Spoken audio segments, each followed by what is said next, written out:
दोस्तों नमस्कार, आप देख रहे हैं हेलो न्यूज वर्ल्ड। सोच बेहतर कल की। रविवार को हरियाणा के रेवाड़ी शहर के गुरुटेक आवासीय परिसर में इनेलो और जजपा की टिकट पर क्रमशः 2014 और 2019 में बावल क्षेत्र से हरियाणा विधानसभा का चुनाव लड़ चुके एडवोकेट श्याम सुंदर सब्रवाल ने कार्यकर्ता सम्मेलन बुलाकर 2024 के विधानसभा चुनाव को लेकर खुद के संजीदा उम्मीदवार होने का प्रमाण दे दिया। उधर बावल क्षेत्र में कमजोर राजनीतिक नेतृत्व का अहम सवाल उठाते हुए उन्होंने मंत्री डॉक्टर बनवारीलाल के विकास कार्यों की कलई खोलकर रख दी। उन्होंने अपनी बात रखते हुए पंजाबी समाज, जाट समाज, वाल्मीकि समाज, राजपूत समुदाय और अनुसूचित जाति समाज के लिए किए गए कल्याण कार्यों का भी सिलसिलेवार जिक्र किया। बाद में उन्होंने पत्रकारों के सवालों के जवाब भी दिए। आप देखिए हमारी ये रिपोर्ट। आप देख रहे हैं हेलो न्यूज वर्ल्ड, सोच बेहतर कल की। नमस्कार। ये हमारे धारगुड़ा में अम्बेडकर पार्क है, जिसमें हर साल 3-3, 4-4 फीट पानी भर जाता था। पूरा पार्क हमारा एक तरह से तहस नहस हो गया था। वो केमिकल युक्त वाला पानी आता था भिवाड़ी से। तो सब्रवाल जी को हमने एक दिन वो पार्क दिखाया और हमारा कोई प्रयास नहीं था, हमारी तरफ से कोई प्रयास नहीं था। सब्रवाल जी ने 11 लाख रुपए का अनुदान देकर के और हमारे पार्क में भर्त करवाया। तो अभी कोई ऐसी स्थिति स्पष्ट नहीं है। मेरा सुझाव सर है कि हमारी जीत कहाँ सुनिश्चित है, क्योंकि तो जहां भी वो जाएंगे हम उनके साथ हैं। तय दिल से तेज सिंह जी धारोड़ा ने अपने विचार रखे, स्पष्ट बात बताई। अब मैं पुनः आप सभी से भी अनुरोध है कि जो भी अपने सुझाव रखना चाहता है कृपया अनुभाव अपने। कभी बाद में आप सोचे कि हमें मौका नहीं मिला तो खुला मंच है ये, आप अपने विचार कर सकते हैं। शीला जी, हमारी बहनें 10 या 15 दिन का समय लेकर एक बार फिर कार्यकर्ताओं की मीटिंग करें, उसके बाद ही कोई पार्टी ज्वाइन करने की कोशिश करें, क्योंकि इस टाइम जो राजनीति चल रही है उसमें उठापटक जारी है और आप सभी को मालूम है कि किसी पार्टी के साथ ऐसे माहौल में जुड़ना उचित नहीं है। मेरा ये पर्सनल विचार है, अगर किसी भाई की ओर कोई राय हो तो वो अपनी राय दे सकता है। तो मैं इसी के साथ एक बार पुनः इस गर्मी के मौसम में इतनी भारी तादाद में आप सभी ने इस कार्यकर्ता सम्मेलन में भाग लिया, आप सभी का तहे दिल से एक बार फिर धन्यवाद करता हूँ। जय हिंद, जय भारत। इंद्रजीत जी प्रधान व उनकी टीम हीरो होंडा बुक्का पहनाकर उनकी मदद करने के लिए 2 मिनट का समय भी नहीं लगाते। जैसा कि मेरे से पहले प्रवक्ता हैं, उन्होंने बताया, इनकी खूबियां बताई हैं, सब कुछ आएंगे सब्रवाल जी। तो 10-15 दिन के बाद जैसा ही माहौल बनता है पार्टी का जो है डिसाइड किया जाएगा। जैसे मीटिंग बुलाते हैं फिर ये कैसे क्या करते हैं इनके ऊपर निर्भर रहेगा। आप सभी का धन्यवाद। जो भी, और अब इसके बाद पार्टी से खड़े हुए हम उनके साथ हैं।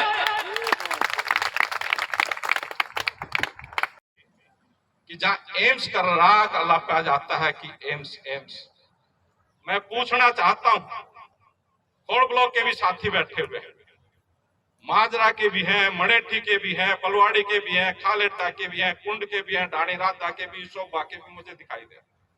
बता दो माननीय मंत्री जी का क्या योगदान है? कोई योगदान? कोई योगदान नहीं। एक बुजुर्ग माता जो कुंड से लेकर के और रेवाड़ी तक 102 साल की उम्र, जो 10 कदम चल करके फिर उसको गाड़ी में बैठाया जाता था, पानी पिलाया जाता था, वो वहां से यहां तक आई, उसने संघर्ष किया।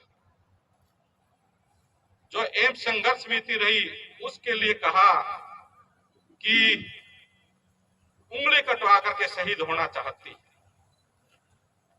मैं नमन करता हूं उन किसानों को, धन्यवाद करता हूं उन किसानों का जिन्होंने क्षेत्र के अंदर रोजगार के लिए, युवाओं के भविष्य के लिए अपनी कीमती जमीन दी। और उस जमीन के लिए माननीय मंत्री जी का बयान कि 10 लाख रुपए की जमीन के 40 लाख रुपए दिलवा दिए और क्या सरकार को लूटोगे? क्या उस व्यक्ति की सोच हो सकती कि एमसी क्षेत्र में हो सकती? तो ये झूठी वाई लूटने के और मुझे कहने की भी आवश्यकता नहीं। आप मीडिया के साथी जो यहाँ मौजूद है ये भी इस बात के गवाह है, प्रत्यक्षदर्शी, कि जब मंच पर बैठे थे, मंच पे अगर माननीय मंत्री जी का कहीं से अगर किसी ने नाम भी लिया तो इस बात का मैं मान लूंगा कि हाँ उनका कोई योगदान है। बाबा साहब की स्टैचू के बारे में तो मैंने बताया कि वो चाहते ही नहीं थे कि इनका अनावरण हो। लॉजिस्टिक हब, ये जो आपके बगल में आसलवास पातोहेड़ा, जो 3200 एकड़ में लॉजिस्टिक हब बनना था, केवल और केवल कमजोर प्रतिनिधि होने के कारण, विधानसभा में आवाज न उठाने के कारण आज वो लॉजिस्टिक हब जो लाखों बच्चों को रोजगार देता, आपके बच्चों का भविष्य सुधारता, नारनौल में चला गया। मेरे से एक साथी मीडिया के पूछ रहे थे कि बावड़ के अंदर बताओ क्या विकास के मामले में कोई कमी रही। और जिस विभाग के मंत्री, जन स्वास्थ्य विभाग का आज से 20 दिन पहले बावड़ रोड के ऊपर मटका फोड़ प्रदर्शन हुआ, जो अपने घर को नहीं ठीक कर सकता वो पूरे प्रदेश की तो क्या गारंटी देगा। और रोड जाम करके घंटों रोड जाम रहा। और आप खोड़ ब्लॉक में चले जाइए, पानी की क्या हालात है। लोक निर्माण विभाग के जो मंत्री हैं, उन रोडों की हालात आप देख लीजिए। साबनपुर के नीचे चले जाओ, बलवाड़ी से और खोड़ घाटी में चले जाओ, 2.5-3 फीट के गहरे गड्ढे। तो झूठी वाई लौटने के लिए कि पैच वर्क करा देंगे सरकार, इसके बाद ये कर देगी सरकार, तो कर दे, लेकिन होगा तब जब प्रतिनिधि मजबूत हो। कहा था बगैर रोए तो मां भी दूध नहीं देती। जब ये वहां जाकर के विधानसभा में अपनी बात ही नहीं रखता, मांग ही नहीं रख सकता इलाके के हित की, तो फिर कौन यहाँ विकास करवाएगा। और इस 10 साल का जो पीरियड रहा, इस पीरियड में कितना पिछड़ गया बावल। पानी की बात है, ये नैचाणा के साथी बैठे हुए, एक बार खड़े होकर के बताओ, नैचाणा एक बार खड़े होकर से सुलखा को रास्ता जाता है, उसकी हालात क्या है। मुझे तो लगता है कि मैं तो एक दिन निकल रहा था, उधरते ही मंत्री जी भी क्रॉस हो रहे थे, उन्होंने भी नाक बंद कर रखी थी, बदबूदार पानी आ रहा। रोड पे काला पानी भरा है या नहीं है बताओ आप। 3-3 फुट पर काला पानी रोड के ऊपर। बताओ आप किस विभाग के मंत्री, कैसा मंत्री बनना। कोई बात नहीं, एक ही तो महीना बचा है, ठीक है। रही आपके बगल में राम सिंहपुरा, जो सबसे बड़ी समस्या राम सिंहपुरा के अंदर 12 एकड़ के अंदर जो कूड़े का ढेर है, मानेसर का, दादरी का, महेंद्रगढ़ का कूड़ा ला करके और यहाँ राम सिंहपुरा में डाला जाता है। 20 से 25 गांव उससे बड़े पीड़ित हैं। जब वहां से आप निकलोगे, धुआं के साथ में मक्खी मच्छर, सांस लेना तो बर हो जाता है। मुझे तो जो इसके पीछे लॉजिक समझ में आता है कि क्यों नहीं करवा रहे इसको, कि मंत्री जी पेशे से पहले डॉक्टर थे और अस्पताल चलाते थे, तो इससे जो धुआं धक्कड़ होगा, उससे जो बीमारी फैलेगी, वो 1 महीने के बाद रिटायरमेंट तो उनकी तय है, जनता ने वापस भेज देना, तो वो मरीज बन जाएंगे और वो अपने हॉस्पिटल में बैठ करके अपनी दिहाड़ी बनाता रहेगा। ये मुझे तो नजर आता है। ऐसी विडंबना मैंने कभी देखी नहीं कि इस तरह की हालात। 12-13 फीट चौड़ा रोड है, बीच में ग्रिल लगवा दी। मेरे पास में मेरे ख्याल से ज्यादा नहीं तो 8 से 10 बार फोन आ चुके कि जी आज फलाना के बच्चा मोटरसाइकिल से टकरा करके खत्म हो गए। ये युवा, ये जो मीडिया के साथी है, बावड़ से जब कानपुर जाओगे एक बार मुआयना कर लेना कि दोनों तरफ 4-4, 5-5 फीट बचे हुए। क्या आवश्यकता थी, जरूरत थी कि आप लोग ट्रैफिक मैनेज नहीं हो रहा तो बावड़ के अंदर बाईपास बनाते, उसमें ग्रिल लगा करके उस रोड का सत्यानाश कर दिया। कई परिवारों ने अपने लाल भी खो दिए। ये मैं एक दिन मुंशिका गांव में गया था, मुंशिका के भी साथी बैठे हुए, किधर है मुंशिका के अंदर मेरे से मांग रखी गई कि गुमीणा के पास में एक पावर हाउस 2-3 साल पहले डिक्लेयर किया था। मंत्री जी 3 बार कार्यक्रम करके चले गए, 3 बार मांग रखी, तीनों बार उनके कान पे जू नहीं देंगे। मैंने कहा कोई बात नहीं, 1 महीना और इंतजार कर लो, फिर जू का डेरा भी रेंगने लग जाएगा, ठीक है ना।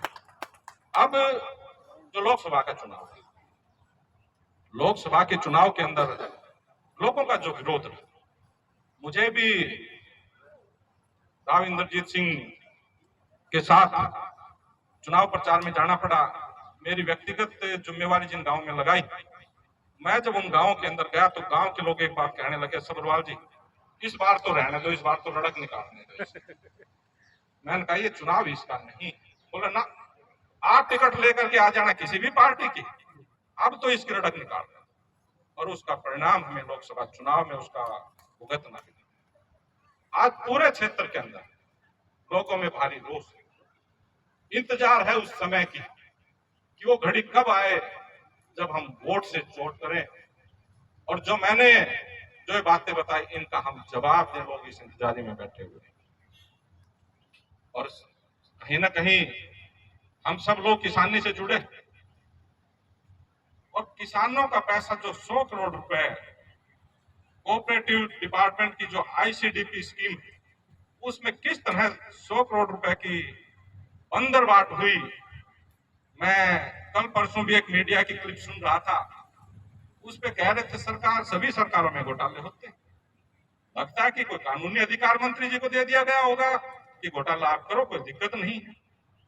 क्या एक जिम्मेवार पद पे बैठ करके इस तरह की स्टेटमेंट आपको शोभा देती है कि घोटाले सभी सरकारों में? फिर कहते हैं कि इतना बड़ा महकमा था, हम कहाँ का रखवाली करें? तो भाई कोई छोटा ढूंढ लेता, सरकार से कहते मेरे से इतना बड़ा महकमा चलता नहीं, कोई छोटा सा दे देता। कोई 40-42 आदमी है लेबर डिपार्टमेंट में, उनका महकमा चला। सरकारी पैसे का, आपके खून पसीने के पैसे का, किसान के पैसे का इस तरह भ्रष्टाचार हुआ। इस भ्रष्टाचार ने केवल बावड़ को नहीं, पूरे प्रदेश को शर्मसार किया है, और चुनाव सर पे इसका खामियाजा भी आपको चुनाव में भुगतना पड़ेगा। अब मेरे से पहले साथी सुझाव दे रहे थे, टिकट की बात हो रही थी। मैंने एक संदेश दिया कि कार्यकर्ता मीटिंग है। आज मुझे खुशी है कि आज हजारों की संख्या में आप यहाँ पहुंचे। आपका प्यार, प्रेम और ताकत ही मुझे ऊर्जा और एनर्जी देती है। आप मुझे सारे हाथ उठा करके एक बात बताना कि टिकट बढ़ी, आपकी ताकत बढ़ी। बताओ, आपकी ताकत बढ़ी, फिर टिकट की क्यों परवाह करते हो? जब आपकी ताकत बढ़ी है तो टिकट की क्यों परवाह करते हो? 2014 का चुनाव, एक बात और मैं बताता हूं, टिकट के मामले में तो अपने भाग्य जो बुलंदी पे रहा है। 2014 के अंदर 75 दिन पहले, ठेकेदार बैठा हुआ पीछे, 75 दिन पहले टिकट मिली। हरियाणा के अंदर सबसे पहले किसी भी पार्टी की लिस्ट लगा लो, अगर सभी पार्टियों को मिलाकर के पहली लिस्ट इंडियन नेशनल लोक दल ने जारी की तो 75 दिन पहले आपके बेटे को, आपके भाई को मिली। मिली नहीं मिली? 2019 की बात कर लो आप। 2019 के अंदर जब टिकटों का बंटवारा हुआ तो मुझे नहीं पता मुझे कैंडिडेट बना दिया। मैं तो दिन रात आपके बीच में रहने वाला व्यक्ति हूं। मैं तो नंगली गोता जा रहा था, भाड़ावास पीएचसी के सामने से गुजर रहा था, तो मेरे पास ऊपर से संदेश आया, फोन आया, विधायक जी मुबारक हो। मैंने भाई साहब किस चीज की? बोला आपको नहीं पता? मैंने कहा जी नहीं, मुझे तो कोई नोटिस में नहीं। बोला 7 कैंडिडेट की हरियाणा के अंदर जननायक जनता पार्टी ने पहली सूची जारी कर दी और उसमें तीसरा नाम आपका है। बताओ था या नहीं था? दोनों चुनाव 2014 और 2019 के दोनों चुनाव के अंदर जो भाग्य था वो बुलंदी पर। मुझे 2014 की बात याद आती। जब मैं 2014 के चुनाव में आपके बीच में आया तो लोग क्या चर्चा करते थे? बोले एक छोटो सा छोरो भाग्य डोले से, एक छोटो सा छोरो भाग्य डोले से, उन बस में टिकट ले आऊंगा, टिकट ले आऊंगा। अरे उन पतों को ने टिकट को रास्ता कौन सोच? और चौधरी ओम प्रकाश चौटाला ने जब टिकट दी तो उन्होंने कहा भाई मैंने बावड़ से एक ऐसे उम्मीदवार को टिकट दी है कि जो आपकी भावनाओं पे, आपकी उम्मीदों पे खरा उतरे। और अब 2024 आ गया, टिकट के लिए आप चिंता ना करें, टिकट के लिए आप चिंता ना करें, टिकट से आप निश्चिंत हो जाएं। आपको अपना काम करना है। आपका क्या काम है? जो आज आप हजारों की संख्या में यहां पहुंचे, मैं तो कहता हूं कि 1000 एक आदमी से कम 6 से 7 परिवार जुड़े हैं। कहीं उसकी रिश्तेदारियां हैं, कहीं उसकी दोस्ती का संपर्क है, तो 1000 गुना 7,000 हो गए। और एक परिवार से 10 वोटों का लगा लो प्रभाव, तो आपके पास 50-60 हजार वोट के इस बार आप भी यहाँ नहीं।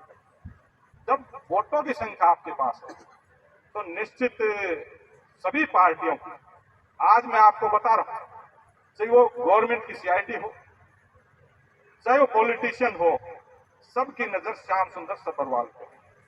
वो मेरी वजह से नहीं है, अगर वो नजर है तो आपकी ताकत की वजह से, आपने जो आज ताकत दी, आज सबकी नजर है, आज सबके कानों में गूंज रहा है कि वहां क्या होगा, ये आपकी वजह है।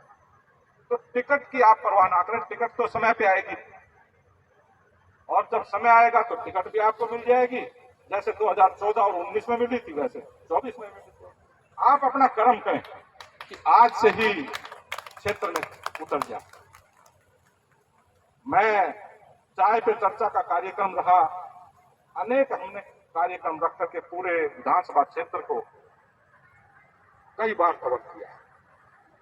आज जरूरत है किस तरह के उम्मीदवार की, कि सभी पार्टियों का जो फोकस है वो युवा पे, कि युवा के अंदर जोश होता है, ताकत होती है, एनर्जी होती है।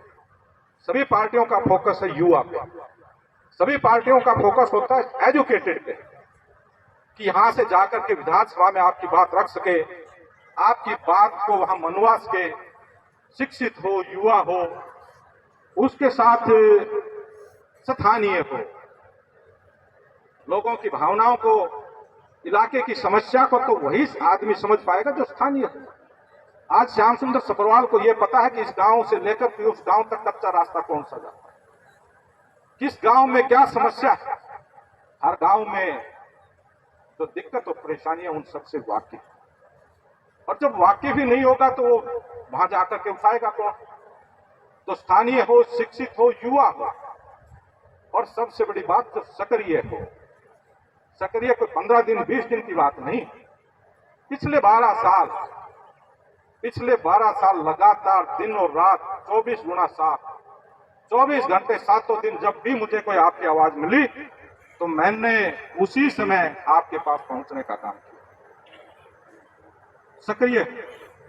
और जो सबसे बड़ा आज समय है, ये चुनाव कोई मान ले कि पार्टी का चुनाव, लोकसभा चुनाव का रिजल्ट आपने देखा, 5-5 दोनों पार्टियों को देकर के साबित कर दिया कि आसान रास्ता किसी पार्टी के लिए नहीं। चुनाव कांटे का है। अगर पॉलिटिकल पार्टी, राजनीतिक पार्टियां सावधानी बरतेंगी, योग्य उम्मीदवार को अगर टिकट देगी तो निश्चित रूप से उस पार्टी की राह आसान। और योग्यता का एक पैमाना अभी बचा है, वो पैमाना ये है कि जिसका व्यक्तिगत जनाधार भी होगा। केवल पॉलिटिकल पार्टी से नहीं बात बनेगी, बात बनेगी जिसका जनाधार होगा। और जनाधार किसका होगा? जिसके साथ आप लोगों की ताकत होगी। और आपकी ताकत तो यहां आज हजारों की संख्या में मौजूद है, और 2 चुनाव में आपने इसको प्रमाणित भी किया। तो राजनीतिक पार्टियों को युवा, शिक्षित, स्थानीय, सक्रिय, और 5वां जो जनाधार है, व्यक्तिगत जनाधार, उसके ऊपर फोकस करना पड़ेगा। अगर कहीं गलतफहमी में किसी गलत उम्मीदवार को टिकट पकड़ा दी गई तो फिर उसका, क्योंकि पब्लिक है, सब कुछ जानती है। आज ये जो लोग बैठे हैं, हर आदमी सोशल मीडिया से जुड़ा है, कोई प्रिंट मीडिया से जुड़ा है, कोई इलेक्ट्रॉनिक मीडिया से जुड़ा है। सारे सियाने, सारे समझदार हैं, कहते तो नहीं है, लेकिन वो समय आएगा जब उससे चोट करते हैं। तो अगर कहीं कोई गलत निर्णय किसी पार्टी का हुआ तो फिर उसका खामियाजा भी, उसका परिणाम भी पार्टी को भुगतना पड़ेगा, चाहे कोई भी पार्टी। अब पार्टी ज्वाइनिंग की बात चल रही है। आज बहुत से साथियों ने, जब मैं गांव में गया तो एक बात तो स्पष्ट कर दी कि आपको चुनाव तो लड़ना चाहिए। और अभी बहुत से साथी ये कह रहे थे कि भाई जो फैसला है वो हम आप पे छोड़ते, जो आप फैसला लेंगे वो उचित है। मैं तो एक बात कहता हूं कि अगर श्याम सुंदर सब्रवाल अकेला होता, ये अकेले का फैसला नहीं।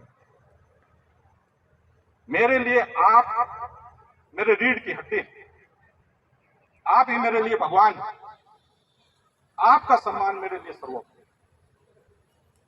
जो आदेश आपका होगा, आज नहीं तो 15 दिन बाद होगा, फैसला आपके अनुरूप ही होगा। और जो लोगों की भावना है कि चुनाव तो लड़ना चाहिए, जब आपकी ये भावना है कि चुनाव लड़ना चाहिए, तो मुझे तो चुनाव लड़ना नहीं। मैं एक दो मतलब कई गांव में गया तो लोग ये कहते थे आपने थोड़े चुनाव लड़ना, चुनाव तो हमने लड़ना, आपने तो फार्म भरना। जब इतनी मजबूत इच्छा शक्ति, तो फिर मैं तो आपकी इच्छा शक्ति से और भी ज्यादा मजबूत हूं। फिर तो मैं कहता हूं कि खुद को कर बुलंद इतना कि हर खुदी से पहले खुदा खुद बंदे से पूछे बता तेरी रजा क्या। इतना अगर आप अपने आप को मजबूत कर लेंगे तो निश्चित रूप से टिकट भी आपकी होगी, और टिकट नहीं होगी तो जीत भी आपकी होगी। तो आज से फील्ड के अंदर उतर जाएं। पार्टी की बात है, आपकी तरफ से जो प्रतिक्रिया आई है, जो सुझाव आए, कोई ऐसा सुझाव नहीं है जो ये कहता हो कि इस पार्टी का माहौल। अभी गांव के अंदर जो चर्चा चलती है उसमें भी किसी पार्टी को, एक पार्टी को एज नहीं मिल रहा है। अभी परिस्थितियां स्पष्ट होने में समय लगेगा, और आपकी सुझाव के अनुरूप हम इसको आगामी मीटिंग तक हम पोस्टपोन कर देते हैं। लेकिन पोस्टपोन का मतलब यह है कि आज से ही टीम बना करके, ये 1 महीने का समय है, आप सारे ये संकल्प लें कि हमें घर घर जाकर के, गांव गांव जाकर के अपने भाई को, अपने बेटे को मजबूत करना। तो फिर कोई ताकत नहीं जो आपको जीत से वंचित कर सके। करोगे? जो करने के लिए तैयार हो आज। सबकी ये भावना कि मजबूती से सारे लोग टीम के रूप में इकट्ठे होकर के, जोन में बांट करके, अभी मैं भी 2-3 दिन के अंदर क्षेत्र के अंदर कार्यक्रम तय कर रहा हूं। तय तो मैंने कर लिए हैं, कल से ही कार्यक्रम हम शुरू कर देंगे। और अभी चाय पर चर्चा के बाद अभी कार्यक्रम की लोकसभा में अब फिर पूरे हलके को कवर करके, और 15 से 20 दिन के बाद फिर आपकी मीटिंग बुला करके फिर निर्णय आपकी भावनाओं के अनुरूप होगा। श्याम सुंदर सब्रवाल आपकी भावनाओं को, आपके सम्मान को बरकरार रखने वाली पार्टी में ही जाएगा, ये मैं आपको विश्वास और भरोसा दिलाता हूं। मेरे एक साथी बात कर रहे थे सर्वे की। कहीं आप इस चीज को लेकर के विचलित ना हो कि सर्वे में कौन सर्वे में शामिल किए जाएंगे? आप लोगों को ही शामिल किया जाएगा। मैं तो आपको एक आज सुझाव देता हूं कि चाहे चाय की दुकान हो, चाहे परचून की दुकान हो, चाहे नाई की दुकान हो, चाहे आप कहीं कॉलेज में, कहीं ट्यूशन पे हो, कहीं चौक चौपाल में बैठे हो, आपने केवल एक काम करना है। जैसे गुरुजी ने एक नारा लगवाया था कि अब की बार श्याम सुंदर सब्रवाल। अगर एक आदमी ये तय कर ले कि जहां ताश खेल रहे हैं वहां ताश पे भी चर्चा हो, जहां चौक चौराहे में बैठे हैं, चौपाल में बैठे हैं, वहां पे भी चर्चा हो कि अगर कोई उम्मीदवार, जो मैंने 6 शर्तें बताई, युवा हो, शिक्षित हो, स्थानीय हो और स्वच्छ साफ छवि का हो, साफ छवि का हो, जनता भ्रष्टाचार और भ्रष्टाचारियों की बर्दाश्त नहीं करेगी, साफ छवि भी हो, व्यक्तिगत जनाधार भी हो।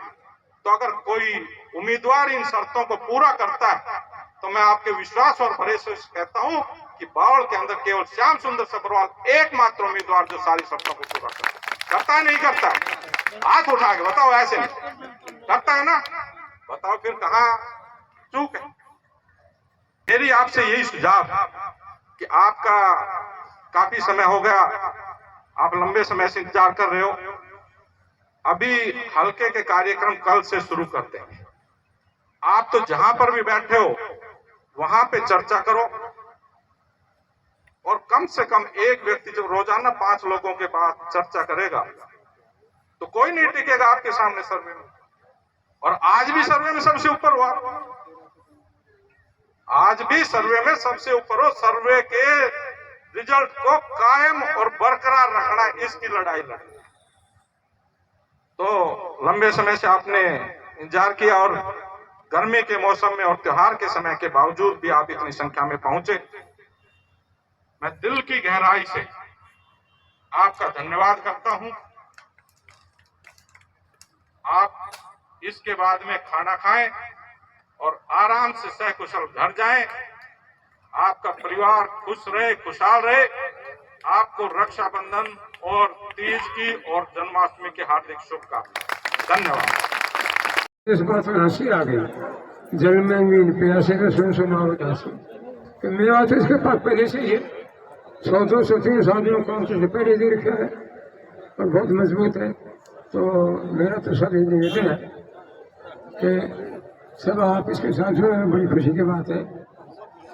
जय हिंद, जय भारत।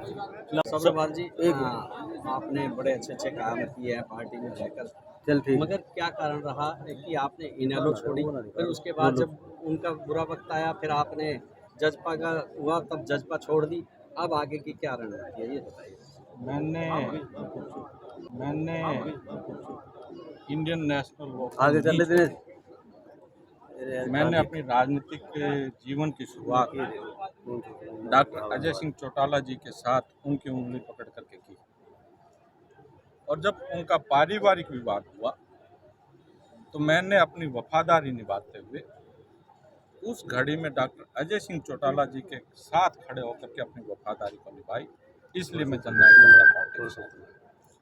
जहाँ जननायक जनता पार्टी की बात आपने की, आप साथी जब मैंने पार्टी से त्याग पत्र दिया, मैंने आपको त्याग पत्र की प्रति भी उपलब्ध करवाई थी। उसमें स्पष्ट किया था कि मैं पारिवारिक और व्यक्तिगत कारणों की वजह से, कि मुझे कोई ऐसे काम थे जिसकी वजह से लोकसभा चुनाव की सर पे था, और लोकसभा चुनाव सर पे होने के बावजूद अगर मैं पार्टी के संगठन को समय नहीं दे पाता हूँ तो ये मेरे लिए उचित नहीं होगा। मेरी आत्मा इस चीज़ को स्वीकार नहीं करती।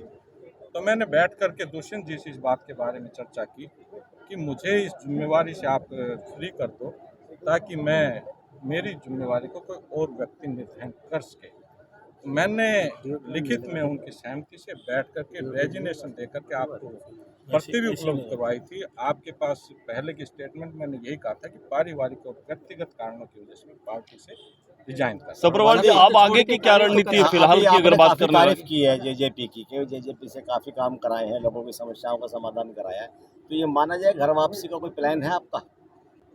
मैं कार्यकर्ता और साथी की भावनाओं का सम्मान करता हूँ। जो ये यहाँ पे सुझाव आ रहे थे उनमें एक ही बात आपके सामने निकल करके आई थी कि ये जो पार्टियां, क्षेत्रीय पार्टियां थी, इनका कोई वजन और वजूद नहीं बचा है। इसलिए निश्चित जब मैंने पार्टी छोड़ी थी उस समय बड़ा मजबूत संगठन हमने तैयार करके, और पार्टी से त्याग पत्र मैंने तब दिया था जब जजपा भाजपा के साथ सरकार में थी, और सरकार रहते हुए सबसे पहला त्याग पत्र श्याम सुंदर सब्रवाल ने पूरे हरियाणा में दिया था। और किसी भी सूरत में मेरे पास में संपर्क किए जा रहे हैं, मैं लेकिन पुराने उसमें नहीं जाऊँगा। बीजेपी चुनाव तो कार्यकर्ता की भावनाओं को और इनकी मजबूती को देख करके, जो इनकी भावना है कि चुनाव तो निश्चित लड़ना है। अब रायशुमारी में जो मिली जुली प्रतिक्रिया आई है कि लोकसभा चुनाव की जो परिणाम कि भारतीय जनता पार्टी और कांग्रेस को जनता ने जो जनादेश दिया 5-5 सीटों का, वो किसी भी पार्टी के पक्ष में ये इंडिकेट नहीं करता कि ये पार्टी मजबूत है। तो हमारे साथियों की भावना है कि अभी और आप उचित समय का इंतजार करें, तो हम एक और मीटिंग बुला करके 15-20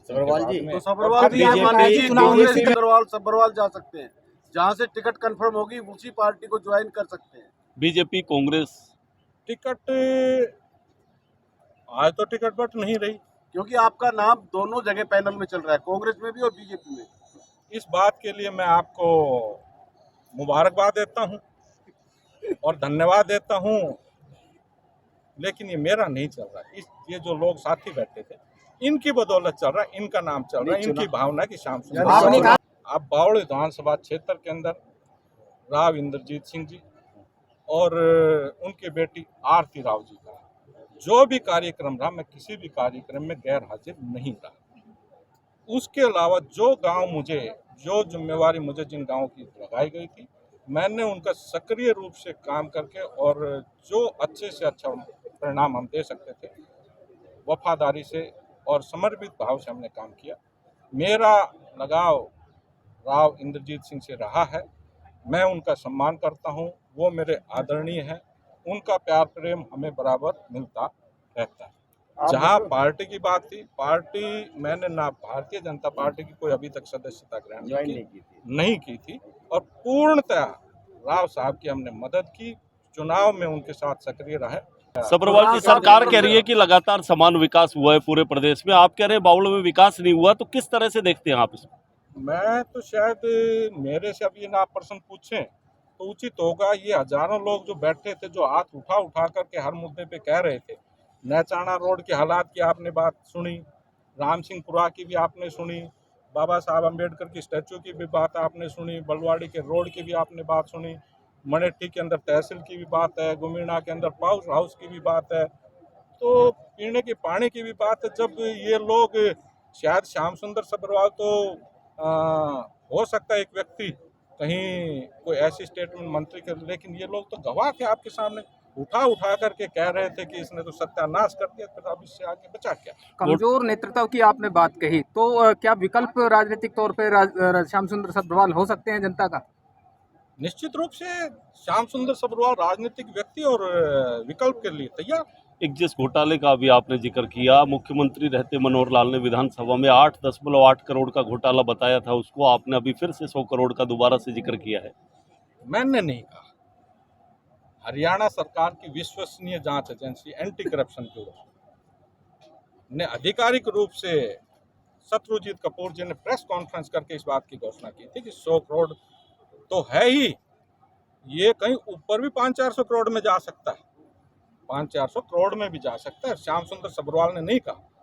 या तो वो एजेंसी जिसने जांच की, तो फिर आज उसमें कितने लोग अंदर हैं, और फिर आप भी ये मान करके चलो कि एक व्यक्ति अनुकशिश जिसको 5-5 जगह का चार्ज दे दिया गया, कहीं पंचकुला का चार्ज है, कहीं कैथल का चार्ज है, कहीं रेवाड़ी का चार्ज है, और वहाँ का चार्ज दिया गया जहाँ आईसीडीपी स्कीम थी,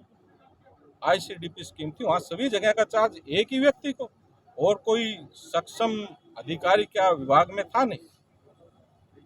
घोटाला तो बहुत बड़ा है, लेकिन ये पता जब लगेगा जब मंत्री जी पद से मुक्त हो जाए। क्या घोटाले को सरकार की तरफ से मैनेज कर दिया गया? आप क्या सोचते हैं इस बारे में?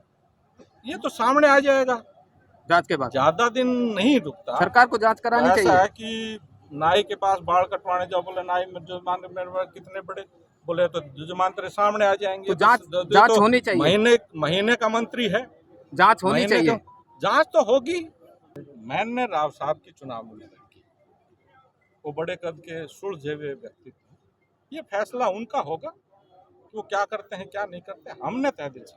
तो सब्रवाल जी, आप दोनों के टच में हो, जहाँ से टिकट कंफर्म होगी सब्रवाल जी उधर ही चले जाएंगे।